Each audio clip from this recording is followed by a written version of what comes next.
often it can be seen as quite daunting, can't it? I think when you're starting from that kind of ground up as to, right, who even are our key third parties? How do we even go about that audit process? And I think it's quite key to almost start small, isn't it? And kind of start to build that out. We've literally just seen very, very recently, we've seen a firm taking this to another level. So we've recently seen, obviously, a growing increase over the last couple of years of people using systems. But actually what we're seeing now is we're seeing something where you just literally just drop your policies onto a platform, no questions, literally that you drop your policies in and the client's AI tool does the rest. So I don't know what it is that they look at or what they're, I mean, I can guess the sort of questions they're thinking around, but the AI tool is essentially, doing the job of the due diligence. So Christy, obviously from an IT perspective, do you want to touch on what that might be meaning? Yeah, I mean, it's really interesting leaning into AI for due diligence when AI itself is driving the need for deeper due diligence processes, right? But yeah, it is a smart way of doing that upfront review of policies, because often that is a reading exercise. There's time intensive. There are some key bits of information that you can pull out of a policy that you will always look for when reviewing those processes. And, that is time saving and that's effective and efficient. But, it is important that we are still reviewing elements of those documents. We're making sure that those policies are correct. And, on the point of data, actually making sure that it's not just about a policy document. It's actually evaluating in actually the landscape of that environment. Is that policy being upheld? Which the document itself isn't going to tell you. So you do have to evidence that those policies are being kind of met within the organization. Often you'll see a policy that will, reference that, just on an IT terminology, that they will patch their services every month. And, unless that's evidenced, the policy may tell you that they're doing that, but you still need to have completed that kind of audit element to make sure that that is being upheld. For us, it's very much making sure it's SME-led, but leveraging technology in the right way, and in a thoughtful way to make sure that we're still gathering the right information.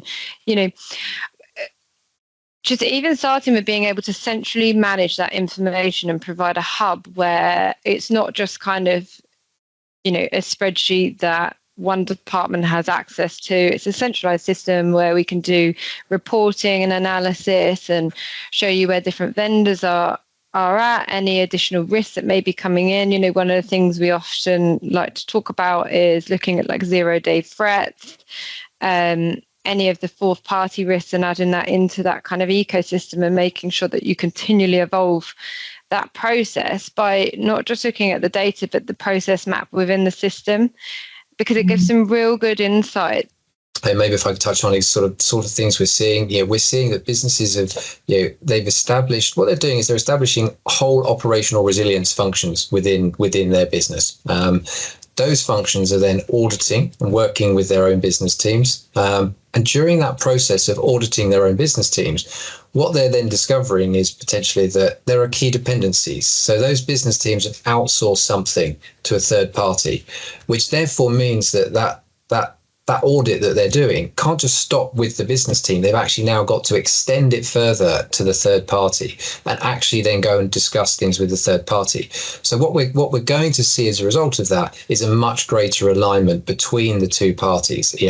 That's got to be the thing that those operational resilience teams are expecting, so they can report that the risk is appropriately managed and effectively they're all meeting the regulations. We're seeing that.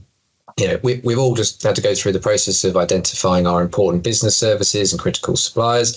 So it's no good just to sort of identify them. We now got to do something about it. We've actually got to go and assess them. I think, just generally speaking, it's so important to have that understanding of your fourth parties. Without it, it's so easy to see how, if you're not looking at your third party correctly, or the third party isn't looking at the fourth party, could easily lead to some security issues. So think about, exactly where the data is going, particularly if it's that personal and sensitive data.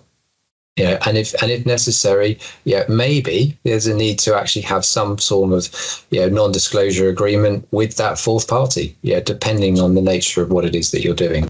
Yeah, and committing to doing that process, at least annually of those checks, there's never no change. Even if you think about the process of reviewing the policies and aligning that to the process that you carry out, there will always be, or should be expected, some level of change from your suppliers in terms of, a technology that they may be using, fourth parties that they've taken on board. Understanding their risk profile and how that's changed year on year is really important, and really streamlining the processes as much as possible, because one of the things that you can end up seeing is that that shadow third party, where if that process isn't visible to people in the organization, or they find it a challenge to work within, often we see what we call shadow third parties, where people will find ways to introduce their third party quicker without going through those processes. So it is important to lean into technical advancements and streamlining that process to make sure it's something that people want to, and really understand why it's important to follow that process. I think not centralizing it, you're going to get you're not going to get the consistency, the right sort of level of quality, with regards to your, to managing the risk. But you're all, one of the other, hidden benefits, I think, as well, from centralizing it like this, is you can actually use it to your advantage. You can actually use this sort of exercise if due diligences and things like that coming into you can actually use the audits, use the due diligence and market knowledge, and you can stay ahead, and you can actually be reactive. You can actually stay ahead, rather than be reactive. So, which is always going to be the right way to do this. So, it's really beneficial to centralize it. General due diligence requests now sometimes we're seeing very specific. They really want to drill down into our IT security, or they want to drill down into sort of how we might manage an incident. So it's getting quite unique as well. Yeah, I mean, technology has to be viewed as an enabler. Like, the growth of generative AI and what you can achieve, and even assisting in the audit process is changing the way we operate, right? But it's also important to understand what our expectations are behind the vendors that we select. There are lots of large language models. There are lots of ways to implement different technologies. You have to understand as an organization what your appetite is around your data risk and where your data will be going. The fourth parties, the software you may go to is underpinned by, so that you can understand any of the risk profile to yourself. So we're in it's a really amazing time, because we have to lean into technology and the advancements that it gives us, but we also have to make sure people fundamentally understand the change in what that kind of provides us with our data and how we operate with it. Because, 10 years ago, we were still everyone had a physical data center, and you couldn't really get into each other's kind of data. And now we're saying, right, well, let's use these cloud services, let's use these large language models to get more from our data, which is amazing. But you have to understand and kind of work with the providers to understand what they've done in terms of their security parameters and what you're happy to accept. I was looking at some of this 10 years ago, and, working on business continuity plans, at that time, and it was a very different, experience. There was not as many third parties being used. There was not the requirement to look at those third parties in quite the same way. Due diligence exercises were very much a tick box exercise, if at all. So no, I 100% agree. It's changed. The whole sort of scene has changed. Starting small is the best way, and it will start to kind of evolve itself. And you shouldn't be afraid that annually that will it will change. Change is good, and it has to evolve each year. And taking insights from, audits and questionnaires that you receive as an organisation is a really powerful thing to do. I hope, everybody's realised, that it's a very broad topic, and only getting more complex.